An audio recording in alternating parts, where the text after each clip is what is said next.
জনসচেতনতা সৃষ্টি, গবেষণা, প্রশিক্ষণ, তরুণ নেতৃত্বের বিকাশ এবং জাতীয় আন্তর্জাতিক পর্যায়ে নদী অধিকার আন্দোলনকে সুসংগঠিত করার মাধ্যমে পরিবেশ সংরক্ষণে অসামান্য অবদান রেখেছেন।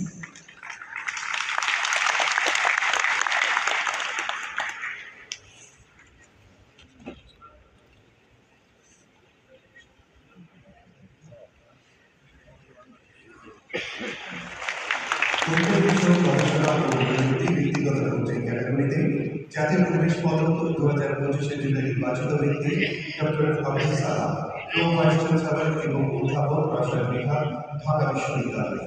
তিনি বায়ু দূষণ, বায়ুমণ্ডল বিজ্ঞান, জলবায়ু পরিবর্তন ও জনস্বাস্থ্য বিষয়ে আন্তর্জাতিক মানের গবেষণা পরিচালনা করেন। বাংলাদেশের শনাক্তকরণ এবং পরিবেশ বান্ধব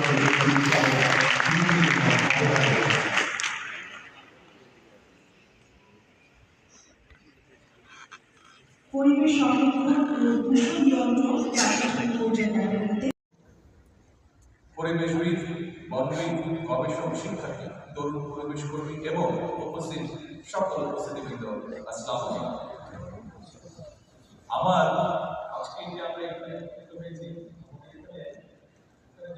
লেখা আছে বিশ্ব পরিবেশ দিবস ও পরিবেশ মেলা, সাথে জাতীয় বৃক্ষরোপণ অভিযান ও বৃক্ষ মেলা। অবশ্যই আপনারা দেখেছেন, আপনাদের যে কাজ ভাবনা ছিল সেগুলো লেখা ছিল।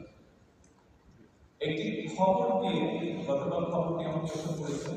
এই খবরটা বলে আপনাদের সামনে আমার বক্তব্যটা উপস্থাপন করব।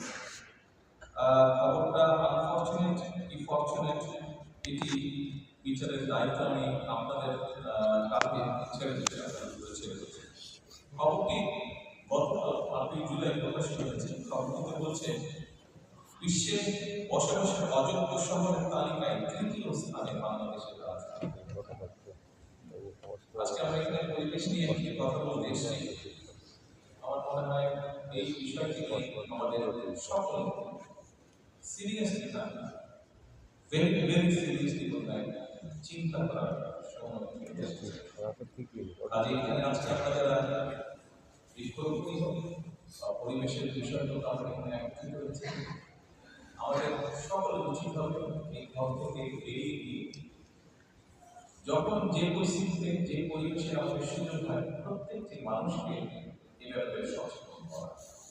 এখানে যারা আপনারা আজকে উপস্থিত হয়েছেন, বিশেষ করে এই কাজগুলোর সাথে আপনারা জড়িত আছেন, পরিবেশ এবং বৃক্ষরোপণ দুটো অঙ্গভঙ্গ জড়িত হলে আমাদের সকলের মধ্যে দায়িত্ব। আমাদের সমাজে বহু মানুষ আছেন যারা এই সকল বিষয়ে খুবই অবগত, এটি অস্বীকার করে আমাদের লাভ নেই। এই অল্প মানুষগুলোকে এই ব্যাপারে সচেতন করার আমাদের